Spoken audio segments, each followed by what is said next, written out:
ये जो आप पहले दिन ही कलश स्थापना होती है और पहले दिन ही आपको ये ज्ञान हो जाए कि बच्चे पूछें कि कलश क्यों रखा जाता है, कलश के ऊपर आम के पत्ते क्यों लगाए जाते हैं, कलश के ऊपर नारियल क्यों रखा जाता है, कलश के ऊपर 9 बार मोली क्यों बांधी जाती है, मोली मतलब लच्छा नाड़ा 9 बार क्यों लपेटा जाता है नारियल के ऊपर, कलश के ऊपर जब रखते हैं।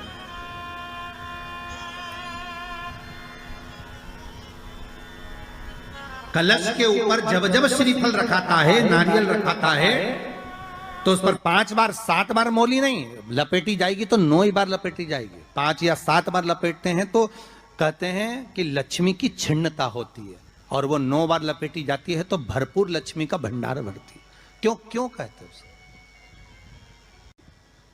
भगवान कुंभ का निर्माण कर रहे हैं, भगवान कलश का निर्माण कर रहे हैं, और भगवान स्वयं ब्रह्मदेव कर रहे हैं कि आप ऐसा निर्माण कर दो जिसमें 33 कोटि देवता स्वतः विराजमान हो जाए। तो भगवान ने उस कलश का निर्माण कर दिया। अब कलश का निर्माण करा तो स्वयं भगवान ब्रह्मदेव बोले, प्रभु इस कलश के अंदर मेरा स्थान कहां है, मेरा स्थान कहां है?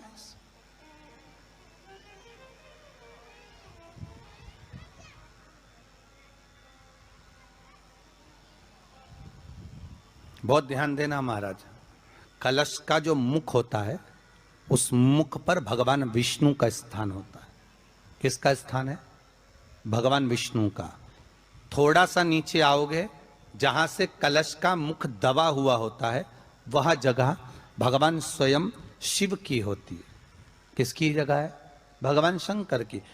कलश का अग्रभाग, नीचे का भाग जहां से फैला हुआ होता है वहां ब्रह्मा का आधिपत्य स्थापित होता है। फिर कलश का जो नीचे का भाग होता है वो भगवान शिव और शक्ति का स्थान होता है। कलश के बाहरी भाग में, जहां पर बाहर का हिस्सा होता है, उस कलश के बाहरी भाग में 33 कोटि देवताओं को भगवान शंकर ने लाकर विराजमान किया होता है। महाराज भगवान शंकर 33 कोटि देवताओं को निमंत्रण देकर उस कलश में विराजमान कर दिया। कितना सुंदर लिखा है देवी भागवत के अंदर कि जहां कलश की स्थापना होती है उस जगह पर किसी देवताओं को बुलाने की जरूरत नहीं होती। 33 कोटि देवता उस जगह पर स्वतः विराजमान हो जाते हैं। स्वयं 33 कोटि देवता स्वयं वहां विराजमान। नवरात्रे एकम से प्रारंभ नहीं होते, अमावस्या की रात्रि से प्रारंभ हो जाते, इसलिए उसको कहते हैं नवरात्रे। क्योंकि नवमी के दिन माता जी का विसर्जन हो जाता है, जवारों का विसर्जन हो जाता है, व्रत करने वाले कन्या पूजन भोजन भंडारा कराकर विराम दे देते। तो नवमी की रात्रि उसमें नहीं जुड़ा पाती, उसमें रात्रि अगर जुड़ती है तो ये अमावस्या की रात्रि से जुड़ना प्रारंभ होता है, तब जाकर वो नवरात्रि पूर्ण हो पाती है। पितृलोक में पितृ जैसे निवास होकर भी इंतजार करते हैं। 4 नवरात्रे हैं तो 4 ही श्राद्ध हैं। आज मौनी अमावस्या है, श्राद्ध का विराम हो जाता है और कथा अर्थात नवरात्रे प्रारंभ हो जाते हैं दूसरे दिन। तो यहाँ शास्त्र कह रहा है जैसे हमें प्रतीक्षा रहती है कोई अच्छे कार्य की, कि घर में कोई शुभ कार्य हो, घर में कोई अच्छा आयोजन हो तो अपने को आनंद होगा, प्रसन्नता होगी। उसी तरह हमारे जो पूर्वज चले गए, जो पूर्वज चाहे वो अधोगति में गए हों, चाहे वो देवगति में गए हों, चाहे वो पितृलोक में निवास कर रहे हों, तो जितने भी पितृलोक में निवास करने वाले पूर्वज होते हैं वो भी ये विचार करते हैं कि हमारे घर के वंश द्वारा, हमारे वंशजों द्वारा कोई ऐसा सत्कर्म हो जिससे हमारे जीवन की वितृप्ति हो और हमें आनंद की अनुभूति हो। और ध्यान दीजिएगा महाराज, आपको चैत्री नवरात्रि का स्मरण होगा, आपको शरदी नवरात्रि का स्मरण होगा, पर जो आषाढ़ में और माघ में जो नवरात्रे पढ़ते हैं इसका एक आनंद ही दूसरा रहता है। बस इतना जरूर होता है कि दुनिया के लोग वो जो 2 नवरात्रे होते हैं उसमें कलश की स्थापना भी करते हैं, देवी का पूजन भी करते हैं, अर्चना भी करते हैं, मंदिरों में भीड़ भी रहती है और खूब प्रेम से माता का जगराता वगैरह सब होता है। पर ये जो नवरात्रे हैं 2 गुप्त नवरात्रे, इनका लोगों को स्मरण नहीं था। वो तो धीरे धीरे ये टीवी चैनल के माध्यम से कथाकारों ने, वक्ताओं ने स्मरण कराना जब चालू करा, धीरे धीरे बताना, मार्गदर्शन करना जब चालू करा, तब लोगों को ज्ञात होता गया कि कोई गुप्त नवरात्रा भी होता है, उसमें भी देवी की आराधना होती है। ये चारों नवरात्रे अलग अलग अवस्था के हैं, अलग अलग सुख के हैं और अलग अलग आनंद के। आपके घर में पितृदोष है, आपको ऐसा महसूस होता है, तो किसी भी नवरात्रि के पहले जो अमावस्या पड़ती है, जिस दिन अमावस्या रहे उस दिन चावल की कटोरी में एक कपूर का टुकड़ा रख दीजिए, छोटा सा, और कपूर का टुकड़ा रखकर उस कपूर को दरवाजे के बाहर कटोरी में ही, चावल रखी हुई कटोरी में ही उसको पितरों का स्मरण कर कर जला दीजिए।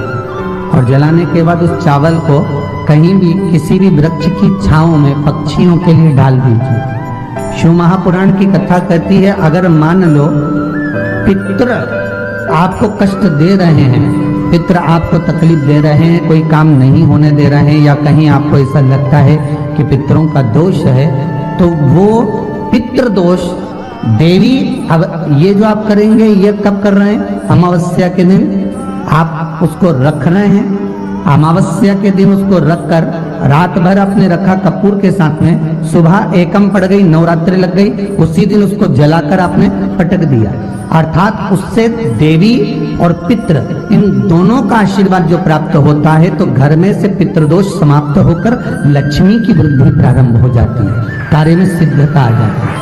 और नवरात्रि में भी देवी की आराधना का एक स्मरण का सुख है महाराज। ज्योत का विधान है, नवरात्रि में देवी की ज्योत लगती है, अखंड ज्योति लगती है, जवारे बुआए जाते हैं, कलश लगता है, ज्योत का भी विधान है। जिसके यहाँ दिया अखंड जलाया जाता है, अगर वो दिए की लो, दिए की बाती अगर दक्षिण दिशा की होती है, तो उसके घर में साल भर में एक घात जरूर होती है। जो दिया अखंड जलता है उसकी बाती का मुख दक्षिण का नहीं होना चाहिए। अगर आपने देवी भागवत का स्मरण करा हो, देवी भागवत को अगर सुना हो, तो देवी भागवत में स्पष्ट किया गया कि पूर्व की ओर मुख करा हुआ दिया, अर्थात पूर्व की ओर ज्योत जो जलाई जाती है वो संपदा की वृद्धि करती है। पश्चिम की ओर मुख कर कर जो ज्योत लगाई जाती है महाराज, वो बेबहू को देती है। और उत्तर की ओर जो मुख कर कर ज्योत जलाई जाती है, उत्तर की ओर जो ज्योत का मुख रहता है, वो आयु की वृद्धि करती है, घर में अकाल मौत को रोकती है। दक्षिण की ओर ज्योत ना लगाएं, अगर आपको लगाना है पूरब की लगाएं, पश्चिम की लगाएं या उत्तर की लगाएं।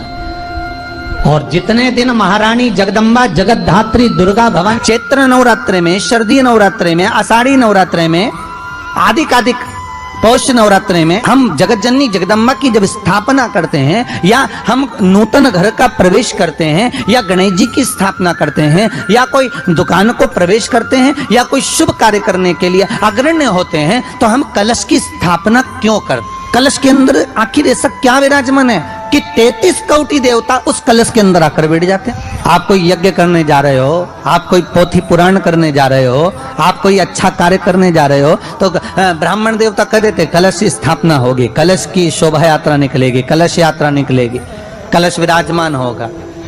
उस कुंभ की उस घड़े की महत्वता कहां से प्रकट हो गई? शिव महापुराण की कथा कहती है महाराज, भगवान ओघड़दानी शंकर स्वयं आद्य शक्ति जगदम्बा से कहते हैं कि जगदम्बा तू क्या चाहती है बोल। तो जगत जननी जगदम्बा कहती है कि जहां मैं हूं वहां शंकर है, ये आपने कह दिया, पर जहां शंकर है वहां पार्वती का होना जरूरी है। उसके लिए सिद्ध करने के लिए एक स्थान ऐसा बनाया जाए जहां पर शंकर विराजमान है और शंकर के साथ पार्वती विराजमान है। तो शिव जी ने कहा, पार्वती उसके लिए मैं तुझे एक सुंदर कलश का निर्माण कर देता।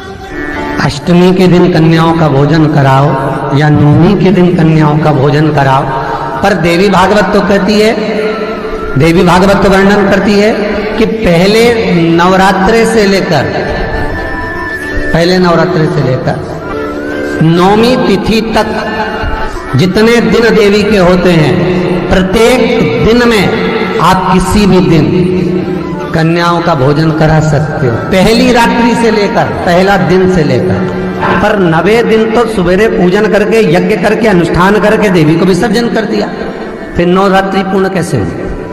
नवरात्रि की पूर्णता होती है अमावस्या की रात से गिनी जाती है। कौन से दिन से गिनते हैं? अमावस्या की रात्रि, फिर एकम की रात्रि, फिर दूज की रात्रि, ऐसे गिनते गिनते अष्टमी की रात्रि तक और नौमी के दिन सुबह तक या दोपहर तक या शाम तक, जब तक आप यज्ञ ना करें तब तक ये 9 रात्रियां पूर्ण गिनी जाती हैं महाराज देवी भागवत के हिसाब से, पूर्णता। अब हमने कन्या भोजन का जो क्रम बनाया, अष्टमी के दिन करा देंगे, नौमी के दिन करा देंगे, इस तिथि को करा देंगे, पर भाव देखिए, शास्त्र कहता है भूखे को भोजन जब कराइए जब उसको भूख लगी हो, और ऐसों को कराइए जिसको जरूरत पड़ रही है।